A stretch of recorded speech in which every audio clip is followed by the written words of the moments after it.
ಡಿ.ಕೆ. ಶಿವಕುಮಾರ್ ಅವರ ಪ್ರತಿಕ್ರಿಯೆ.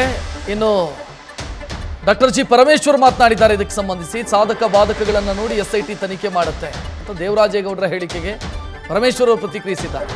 ಹೊರಗೆ ಬಂದರೆ ಸರ್ಕಾರ ಪತನವಾಗುತ್ತೆ ಅಂದಿದ್ದಕ್ಕೂ ಕೌಂಟರ್ ಕೊಟ್ಟಿದ್ದಾರೆ.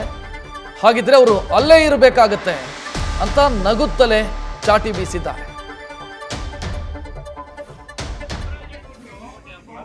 ಅದನ್ನೆಲ್ಲ SIT-ನವರು ನೋಡ್ಕೊಂತಾರೆ. SIT-ನವರು ಅದರ ಸಾಧಕ ಬಾಧಕವನ್ನ ಗಮನಿಸ್ತಾರೆ. ಅದರ ಅಗತ್ಯ ಇದ್ರೆ ಅದಕ್ಕೆ ತನಿಖೆಯಲ್ಲಿ ಸೇರಿಸ್ಕೊಂಡ್ರೆ ಯಾರು ಹಾಗಾದ್ರೆ ಅಲ್ಲೇ ಇರ್ಬೇಕಾಗತ್ತೆ ಅವರು.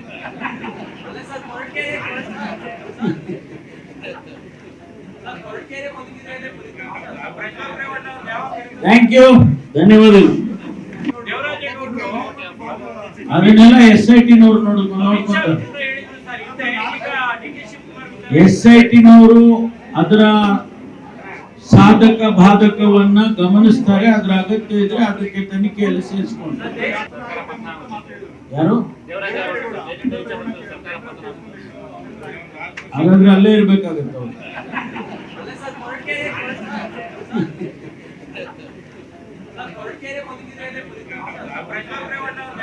Thank you.